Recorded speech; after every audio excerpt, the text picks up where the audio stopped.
बहुजन calendar पर भारी छूट। सिर्फ 300 रुपए में 10 कैलेंडर की बुकिंग करिए। संपर्क करिए 9711 666 056 पर।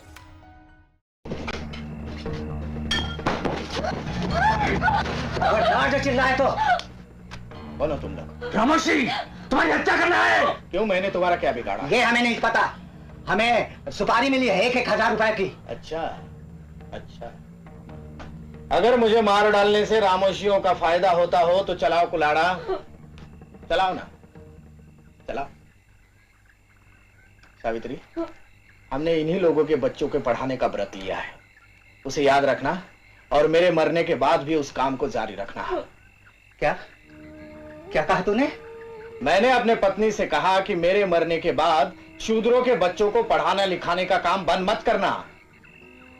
शूद्रों के भलाई के खातिर काम करते करते मैं तुम्हारे हाथों मारा भी जाऊं तो ये मेरी खुशकिस्मती होगी। लेकिन उन्होंने हमें यह नहीं बताया कि तुम शूद्रों को पढ़ाते हो। वो क्यों बताते?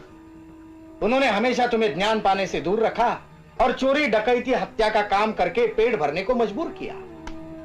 वो तुम्हें इस्तेमाल करते हैं इस तरह कि तुम अपने हाथों अपना ही सफाया कर दो।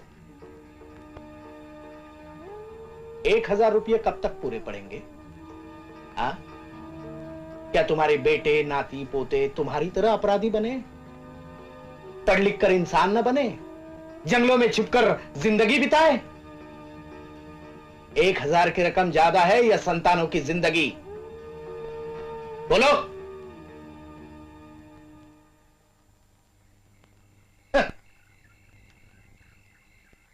ब बकरे का ब,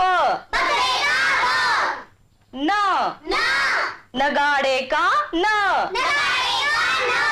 ग गणपति का ग। बोलो, बकरे का नगाड़े का गणपति का। तुम लोग यहाँ क्यों आए हो? भाई, हमें पहचाना? हाँ, क्या काम है? भाई, हमें पढ़ना है, आदमी बनना है। हम अपने बच्चों को साथ लाए हैं, तुम इन्हें पढ़ाओगी, हम भी पढ़ेंगे भाई। अच्छा, बैठ जाओ।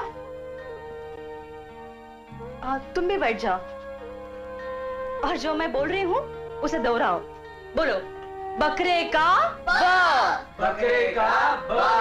नगाड़े का न, गणपति का ग।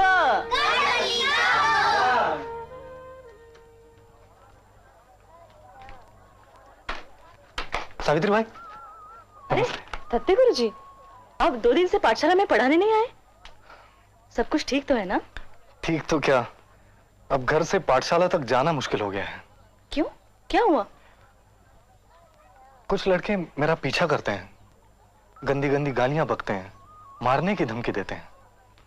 डर लगता है कि कहीं मैं पाठशाला में रहूं और वो मेरे घर जाकर मेरी पत्नी के साथ गाली गलौज करे और तमाशा खड़ा हो जाए।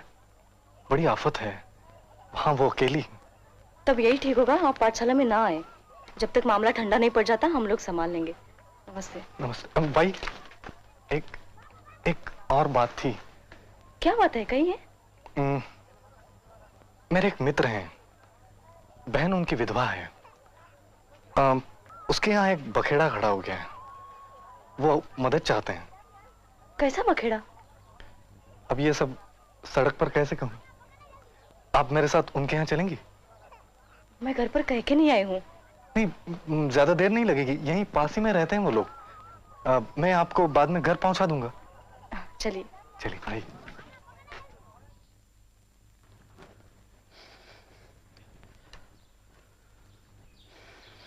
केशवराव, आप सावित्री बाई को सब बता दो। इस झमेले से अगर कोई उबार सकता है तो सिर्फ सावित्री बाई और उनके पति ज्योति बाई उबार सकते हैं।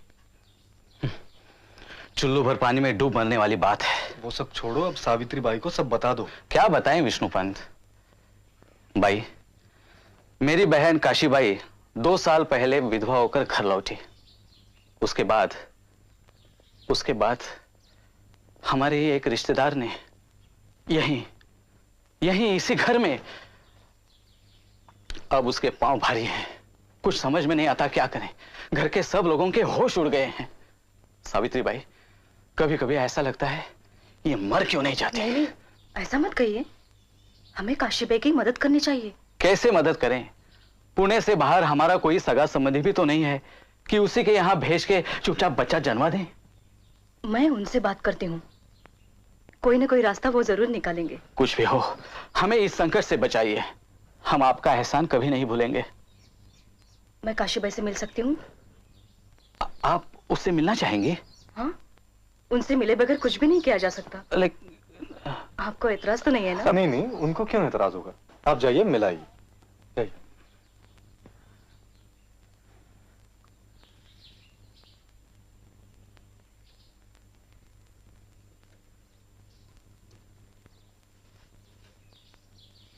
काशी बाई, तबीयत तो ठीक है ना तुम्हारी?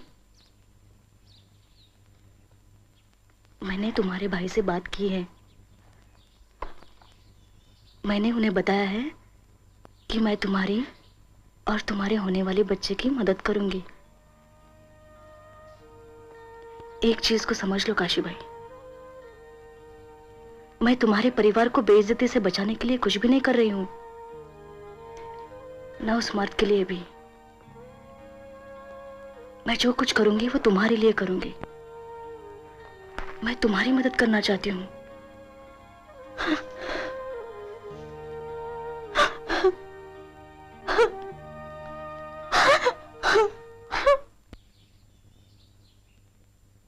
देखा बाबू साहब, सारे उत्तरी हिंदुस्तान में उथल पुथल मच रही है और ये यहाँ आसन जमाए बड़ी शांति से पुस्तक लिख रहे हैं। आइए आइए आइए। तात्या साहब, क्या लिखा जा रहा है? लिख रहा हूं। पुस्तक तो पूरी नहीं हुई लेकिन नाम पक्का कर लिया है। गुलामगिरी, कैसा नाम है?